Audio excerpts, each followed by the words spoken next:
I just wanted to, whenever I see hexagons calling him out and saying it's his wallet, it's a Saudi, blah, blah, blah, part of me is just like, is it? And then part of me is just like, if I was him and I'd done so much for the community with the film and everything, I'd be pissed.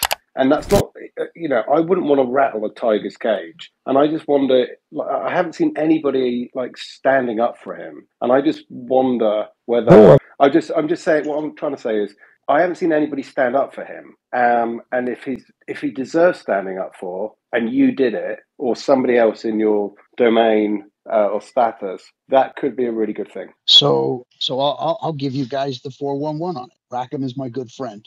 We talk every week. The man is wealthy beyond crypto. He has a business that does extremely well. And I have stood up for him.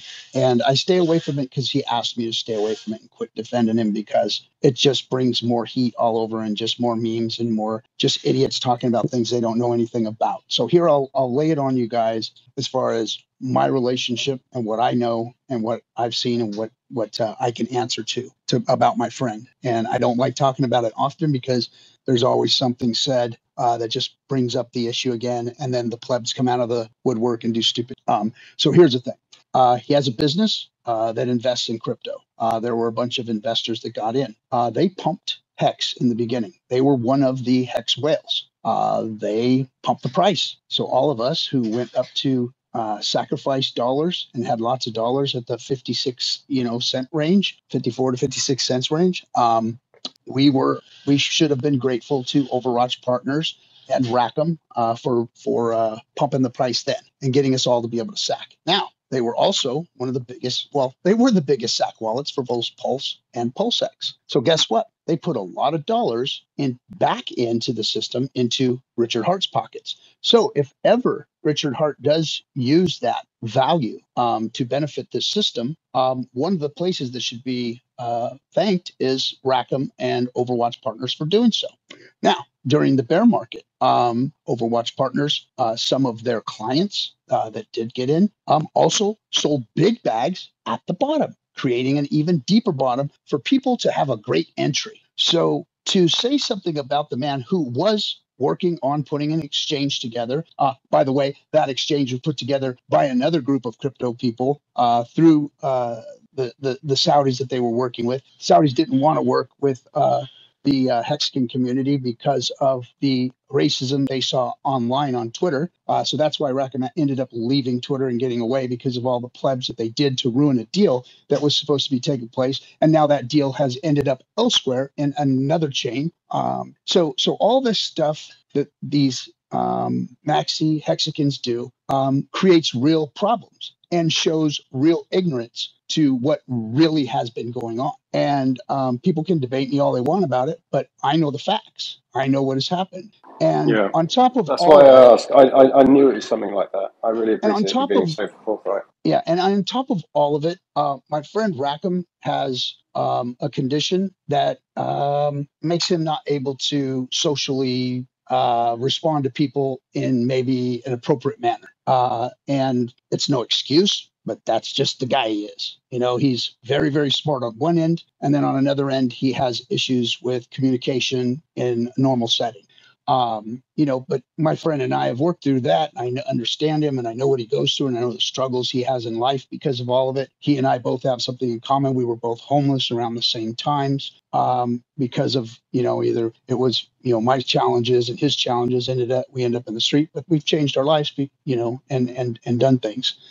So we have a lot in common. We have a great friendship. And that's the story. And that's why I don't go after him. I support him. That's why, he is my friend, not because he pays me or does anything like that. He's never given me a dime for anything. He supported the movie as an executive producer.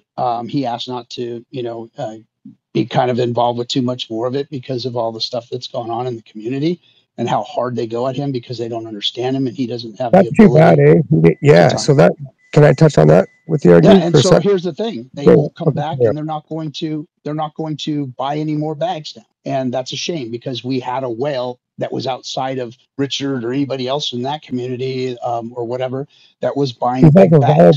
He's validating, like the one ought to be validating. Yeah. I would So imagine he's holding up chain though in a good way. Captain, let RG Captain just let RG continue, please. Yeah, and I don't know exactly what they're doing. I know this, and I can tell you this, and he's told me I can. That he's never sold, and I know for a fact he's never sold.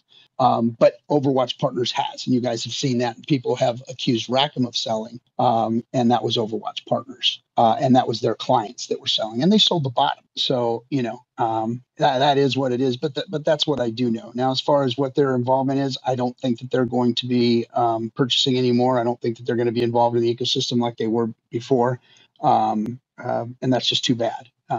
They just they don't see the profitability in the system anymore. I guess I don't know. I beg to differ, but they're going to do their own thing. Yeah, I don't blame them. And that's kind of what I was touching on. It's like all of that incredible, there's always a pocket of any community that's going to be haters. It's going to be, acidic, and my fear is that you can scare people off with that, or you can offend people to your detriment of just firing off some lame ass tweet that's, yes, like you say, touching on racism, and then all of a sudden you're just shooting yourself in the foot by losing potentially millions of dollars that could have pumped your bags. So exactly.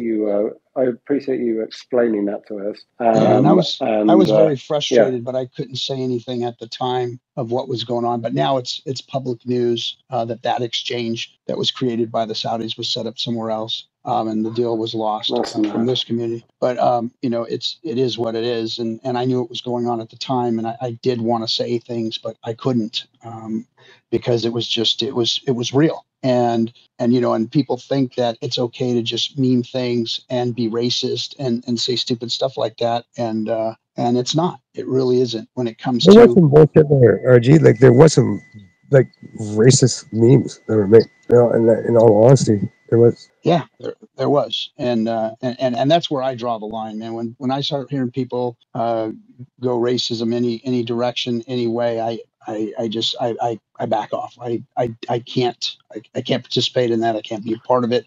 I can't.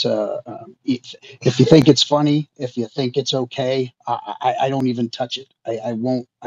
I think that when my line is drawn, I mean, I give everybody leeway, but my absolute is with that. For some reason, whatever it is, I just don't. I don't play that game, and it's too easy for people to get out of control here in the community and Twitter and they do, and it's offensive. RG, can I ask you a question? Yes. I feel like you've probably seen it. You're on Twitter. You're seeing like what happens when Hex or Pulse takes a bit of a tumble. That Rackham's name is bandied around. He's dumping that. He's dumping. It's his name.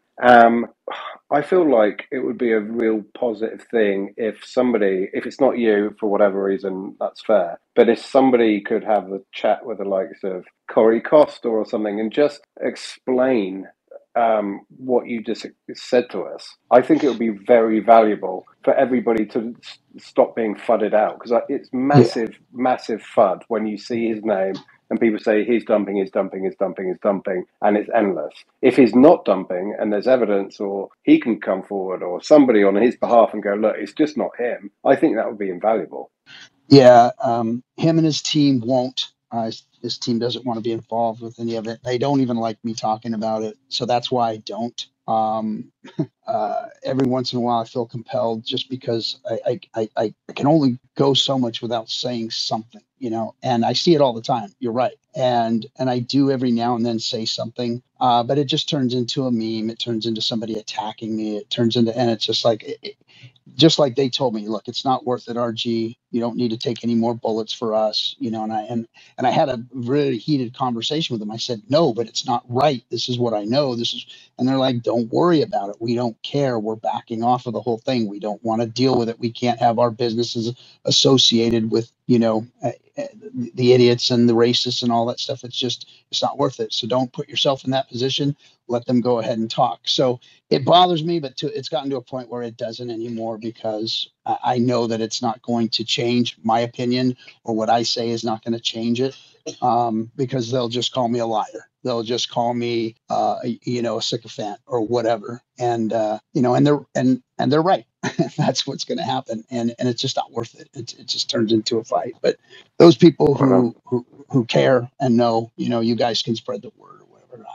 I don't care. But, yeah, it is what it is. And we lost an investor. We lost a big investor, in the Hex community, and that's too bad. If we would have embraced it, if we would have treated it differently, then maybe it would have, been here to for this next bull run and been one of the buyers that bring the bottom out of this thing. So, but we'll have to find some more. There'll be more. Yeah, man, always. There's always more. But listen, I appreciate your frankness and answering the question, and we don't have to dwell on that too much longer. But yeah, thanks for explaining that. It's kind of what I figured was happening, but not enough people, I don't think, have figured the same. Yeah, no problem. And then one other thing, there is a there was another rumor about him being in a company or another crypto that scammed out. And so here's the story on that. If those of you who don't know, and I can't remember the name of it, probably somebody here knows the name of it, but his firm supported and advised and consulted for crypto projects, back in 17, 18, and all that. And there was a project, and they started doing something funky. I believe it was with the liquidity. There were some problems. They didn't like what they were doing. It looked like it was going to be a rug pull. It didn't look good. So Overwatch Partners went to them and said, "Hey, we," and at the time they had Rackham acting as the CEO, and they backed off and said, "Hey, we don't like what you're doing, and we're going to advise you don't do this. And if you do, we're going to back out." So they didn't listen. They didn't take the advice, and they went and did what Overwatch asked them not to do. So the SEC went after that company, pulled Overwatch and Rackham into it, and asked them to advise them on what to do, because they went to the SEC also and said, "Hey, there's something wrong going on here, and we're not part of it, and we've advised them not to do it, and they're doing it anyway." So there was a big to-do with lawsuits and all that kind of stuff. And they actually, Overwatch Partners and Rackham, actually helped them to go after those people that were making the scam happen. And yes, it did scam. And Rackham was absolved from all of it because of their actions that they took when they saw what was going on. Yes. And he was involved because that's what their firm does. It wasn't that they built that project. They were brought in to work for that project. And when they found something was wrong, they made the alarm. And Right. And then it did turn into what it did. But Rackham and them were absolved completely from it. Yeah, cleared. That's a boss update. Thanks for that, RG. Yeah, and the problem is that, like, I go out in public and I say these things, and it just gets fire. Because people don't know. They don't know the facts, and they want to have a boogeyman. They want to have somebody to beat up on. They want to have somebody to make look bad so they can look good. And again, that's poor leadership skills. That's not going to get you anywhere. It's weakness. If you got to beat somebody else down in order to make yourself look good or to feel good, or to get clicks or likes or your show pumped, then you're weak and you're going to fail, and you're not helping the space, and you're taking, and you're living in a world of lack versus giving and living in a world of abundance. It's just not how it works. I think Richard's getting ready to slap him in the face. He's going to go and fight them. More than likely, I think they're going to drop their case, because everything that I've seen the SEC do against all of us. I mean, some of you know, but I got subpoenaed 4 times by the SEC, and 4 times, bro? Oh, shit. Yeah, all 3 of my businesses, and me personally, and they dropped it. They said, "Hey," they just came out empty, with like slinging mud. Yeah, and I think there was some reporting that was going on that was probably bad. You could tell by the case that they're trying to bring up against Richard that it's really a weak case. It doesn't look good at all. It looks like a 3rd grader wrote it. It looks like Richard wrote it, to be honest. If I was going to write a case against myself and wanted to be weak at it, that's what I'd do. So it almost looks like Richard's working for the SEC or something. There's no wrongdoing. So I think they're going to drop it, to be honest. When, I don't know, they're probably going to just drag it on or whatever. But then who knows? There could be a countersuit based on how we were all damaged from the SEC's case. 40% hit. Yeah. So I think there are some lawyers out there and some people with some bigger bags that may have been damaged by that. So who knows?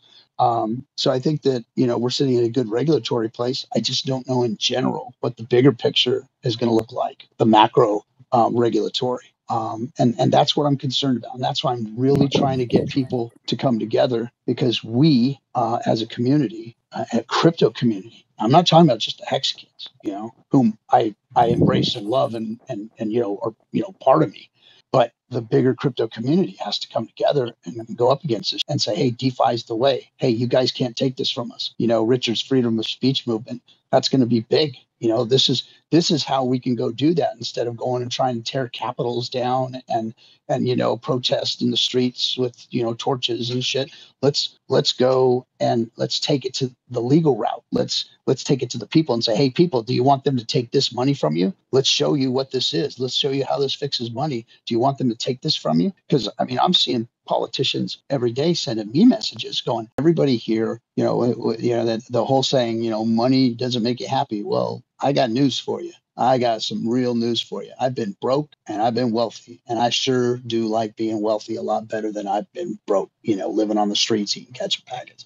Money doesn't buy you happiness, but it buys you options, and options buy you freedom, and freedom makes you happy. That's how money works. Now, if you're an asshole, lots of money makes you a bigger asshole. If you're a good person, if you're a strong person, it makes you a better, stronger person. And that's how I see it, and that's how I've lived my life. But it's going to bring a lot of value into the market and a lot of people. I just hope that it isn't a Trojan horse and that they come and do something wicked and evil with it. But everyone's got to beware. They're coming in. They're not coming in here to invest and stake 555, guys. They're coming in here to extract value. They're coming in here to make a return on their investment. They're not going to bring trillions in and not take trillions out. I guarantee you. So just realize they're coming in. They're going to suck up the bottom, because that's what they've been doing with all these OTC trades. They're going to suck up the bottom. They're going to create some FOMO. It's going to shoot this thing to the moon. And then they're going to take their percentage off the top of it. And then people are going to get wrecked. They're going to jump out of it, and they're going to come back in and buy the bottom again, like they've been doing for the last 2 cycles. So just be prepared for that. Just know that, yeah, you're going to make mad gains, but you got to know who you're playing against. You're swimming with some big whales, and you're just plankton, and you got to swim around them. The problem with that though, with them in the game, we're going to end up with like an institutional market where we're going to end up with circuit breakers, and we're not going to end up with the volatility in the market anymore. And for people like me, it's the volatility which makes us the bad gains. Yeah, so for people who don't know what circuit breakers are, that means it was easy to FUD. It was easy to, people would come in and FUD on a regular basis, like literally come in and start hammering everybody. And they had, Telegram rooms that were all anti-Richard, dox Richard, and then this one guy came out with this token called Wise Token, and it was a complete hex knockoff. And so this has been going on from the beginning.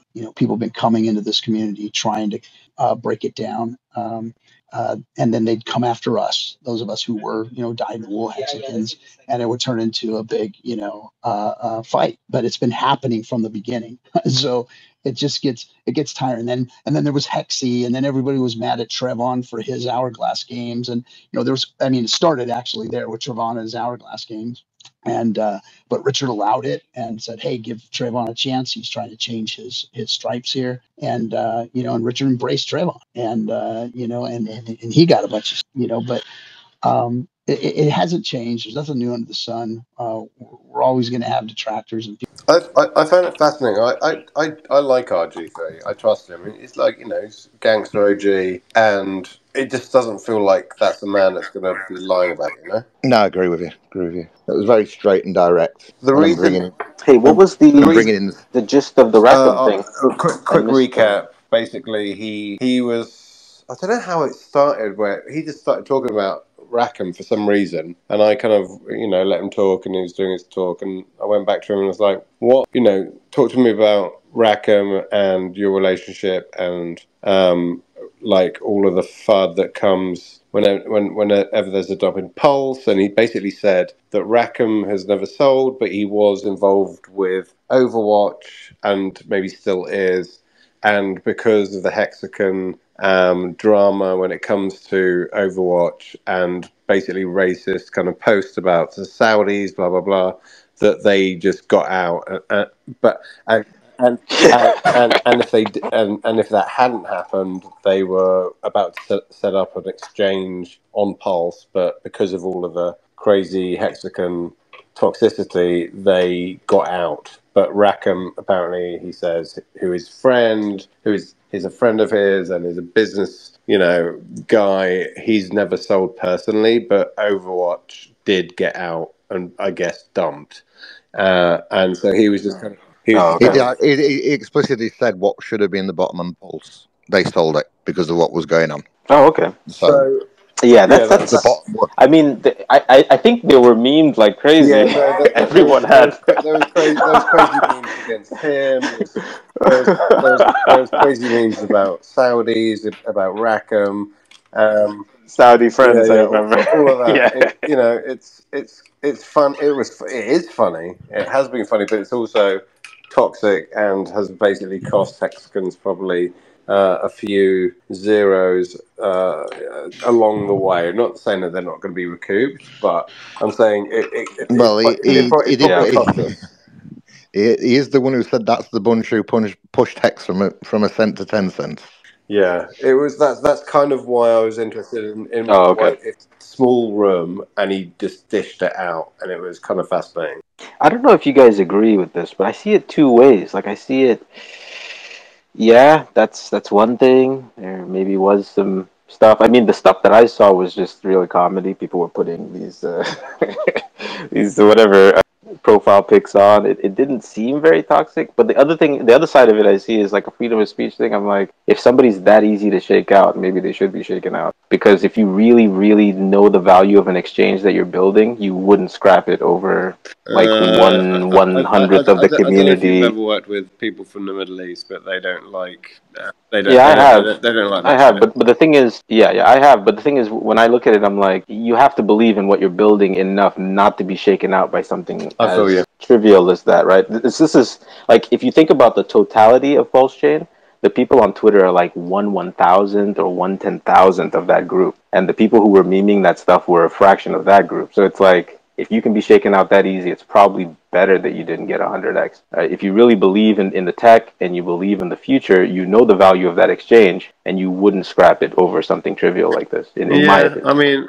so I see both sides. I totally see both sides, and I appreciate your point there. I just kind of feel like when it gets into like racism, like if it was like against like a black person, like everybody would be like, no, that's not even an area you can go to. Is what I saw, and maybe you can clarify, because what I saw was mostly like people putting on the they would Photoshop in the various headdresses and various clothes and just play on that role, and then play with the Saudi friends thing. If it went more racist than that, then I didn't see that. I saw the lighthearted side of it, maybe. So if it went darker, ultimately, I think I know where the meme started, and I think it was from like Rackham was on some like Twitter, something like this, like a Twitter space, and he was like, I've got Saudi friends, and but then it instantly went into memes of like derogatory Saudi, Middle Eastern stuff going on. And I don't know what the line is. I mean, I watch all sorts of comedy, and I know it crosses so many lines, and I find it hilarious. I think everything's kind of fair game because nobody should be offended about that stuff. But I think like you said, the racism bit is a bit too far. But from what RG3 was saying, it's just like they were offended, and maybe some people are more easily offended than others. But the world's moved on. The world's moved a long way in the last 10 years. Yeah, man, I agree. But it was interesting. It was interesting, and I think why I kind of pushed him a little bit to explain a bit more, which he really did. He kind of opened up a bit. Is that I feel like the Rackham FUD, and I was happy to hear that Rackham apparently still is around and not sold, but that his business partners has. Obviously, I'm not happy about that. But it sounds like the comical response to that whole scene affected his business partners, aka Overwatch, as in like they're out, but not him. But what I was trying to say, to get him to kind of talk about, was that like whenever there's a sell in Pulse or Hex or anything, everybody's like Rackham, Rackham, Rackham, Rackham, and he's like, it's not Rackham, it's his business partners. And I feel like I don't know how much money Rackham's got in this whole game, but I don't like the idea that hexagons are shaking whales out through humor and toxicity. I don't like it, and I wanted to like figure out how that could kind of be nipped in the bud at all. The only place you see him in the film is his name as the executive producer. And there was clips of like him and RG3 walking around along the beach, being all buddy, and it's like, I'm guessing he probably put in at least $1 million into that movie, maybe more. And his name's still on it. Like as a executive producer, when all of this was going down, he could have said like, "You guys, get my name off this film. I'm out." He didn't. Us plebs talking crap on Twitter about him, but wouldn't surprise me if he does still tune in and see his name being dragged through the mud. And if like RG3 says he doesn't deserve it, that I think that's kind of like out of whack. I don't know the geezer. I don't. You know what I mean? I'm not a Rackham fanboy. I'm just like, why are we fudding this guy if he doesn't deserve it? It's like RG3 said though as well. If he's socially awkward, it will affect him. Yeah, it sounds like he's got some kind. It sounds like he's like. It sounds like he's on one of those old spectrums on the spectrum. He's like he's like a complicated, and you can kind of see that. And you could. I remember the interview with him, and he's like a bit of an awkward dude, and he doesn't really know how to talk to people. But apparently, that's what it takes to become a billionaire. But he's. I don't know. Why would you try and push a guy like that to snap when it's fudding your own bags? Did RG3 clarify why his scenes were pulled? Was there any clarity on that, or did anyone know? Sorry, why his what were pulled? His movie scenes were pulled. We didn't ask him about the scenes. That would have been a really good question. I'm curious about that. Yeah. It sounds like from what RG3. I did try to get you in earlier. I was away, guys. Sorry, I didn't see the invites. It sounds like what he was saying, RG3, was that like Rackham is, partners with these guys with Overwatch. He's he's probably on the board of Overwatch, right? And so if that's the case, and they did invest a ton of money in Pulse, and they had all of these plans and blah, blah, blah, that maybe they said, you're not with us if you're in this movie kind of thing, I see. That would be the thing is, my recollection of the period was this. The thing was 2 weeks.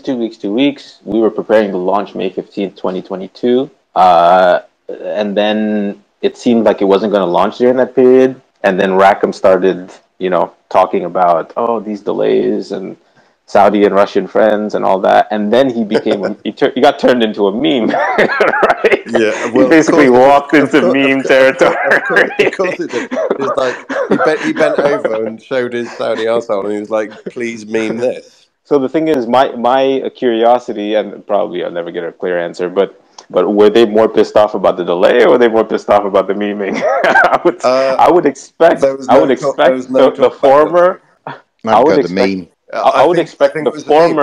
the former accelerates the latter, in my opinion. Like the fact that they were double hurt, rolling snowballs and all of that. Yeah. The delay was. The delay to me was always timing the market and not coming out too early in a bear market before you got the bottom. What do you think about this? But you don't want to launch on the bottom. Do you think Richard would have contact with these whales? Like surely, right? And he would have, if that was the case about timing Lammy, which I agree. I think it was timed. The release was timed for market reasons and probably very wisely. Surely, if there was, multiple millions of dollars invested, Richard probably knows who those people are, and they had access to him to discuss that. Yeah, they all move in the same circles. They all move in the same circles. So, from the perspective of a builder, listen, a lot of people went through a lot of stress to make that May 15th deadline, because we were one of those groups. Like, there are devs that were working 24, 30, 40, 50 hours on this stuff just to get a product that was worthy of running May 15th during at least May of that year. So there's a lot of people who were basically being Are you guys timing the market? they were being fed a schedule. No. They were being fed a schedule. Because listen, the whole 2 weeks thing, I'm fine with. I'm fine with waiting a year for the thing and timing the bottom, right? I'm a fan of sell in May, so you launch in May, type of stuff. But the thing is, a large group of people were put under a tremendous amount of stress to meet a deadline, and being given the 2 week window. It misled us into putting actually more stress than was required on ourselves. But at the same point, And the thing is that getting postponed a year, even though it's fine, it's just anyone who was psychologically prepared for this, or putting that much stress into their staff, it's tough, right? It's a Wasn't tough there some narrative no expectations. that yeah, that's all true. it was Listen, going to be Remy, but the thing it was is, going to be a fork of BNB, and then Ethereum upgraded, and suddenly everything changed. everything changed. The thing is, I understand. That was never really talked about. Yeah, I understand all the back stuff. It makes sense, right? It's like, okay, do it when it's ready, do it when it's tested, do it when you feel that it's a good product. But the thing is, as a builder, like, you schedule stuff, right? You have a time horizon, and when you don't control that time horizon, and people expect you to launch when the chain launches, that stress of not knowing your own time schedule, not knowing how to basically plan your development, because somebody else actually is the one that controls the turn on, the flip on switch. It's a stress that is not comfortable for devs, right? Because it's just you're rushing, and you're stressed, and you're panicking because you don't know whether that 2 week thing is actually real. Yeah, when the end of the 2 week hits, and then you find out it's not going to launch, you have a sense of relief because now you have more testing time. But then you have another 2 week window, and you're like, holy, we have to get this, whatever we're changing, we have to get it done. So how do you see the rest of this this uptrend going, or which way? How do you view it in the moment? What's your personal view? Well, I've been watching, the Bitcoin OTC trades for the last few months, and they have been out of control. I mean, billions a day. Now they've slowed down over the last couple of weeks. And the cool thing is, over the last like 4 or 5 days, the Ethereum buys, OTC moves have been insane, like hundreds of millions a day. And I've never seen those kind of Ethereum moves. Like, you'd see a $30 million move every once in a while in between all the Bitcoin moves, a $10 million move. But I'm seeing $130 million move today. I saw, like 2 or 3 $90 million moves the other day. So there's a lot of big Ethereum moves happening. And here's what's going on. So there's big bags of Ethereum, and there's big bags of Bitcoin that are being held by, mining pools, old Bitcoin bags, Ethereum whales, all that kind of stuff, right? And they're watching BlackRock come in. So these OTC trades are going, yes, because people are aware of it. Bitcoin started moving. People started seeing the OTC moves. So Bitcoin pumped up to 52K. Same thing. We saw a little Ethereum start to move. So boom, Ethereum, starts to OTC trade. Now we're going to see an Ethereum move. So it's the same story every time.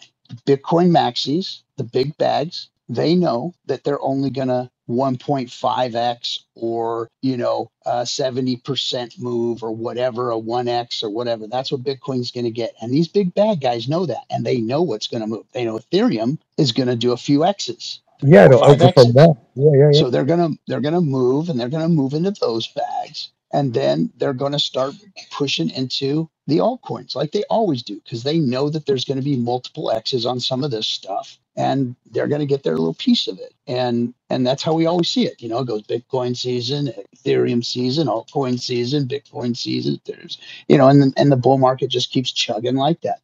but the pump's being primed. The money's coming in. The BlackRock money's starting to show up. The market cap is starting to pump. And I don't mean pump, market caps of each coin and all that stupid. I'm not talking about the arbitrary market cap number. I'm talking about the in general money that's coming into crypto, the big market cap number. It's starting to move up and creep up. And so we're going to see this thing pump 7 to 11 trillion this time. And that's what's going to happen. And that's going to make a lot of people in this space very, very wealthy.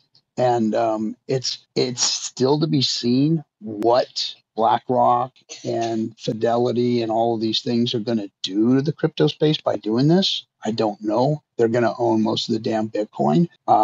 So I don't know what's going to happen to us or how that's going to look. Maybe DeFi is going to end up shining more because Bitcoin is going to end up freaking institutionalized. So it's going to be interesting to see how we all fare at the end of this, where the regulatory goes.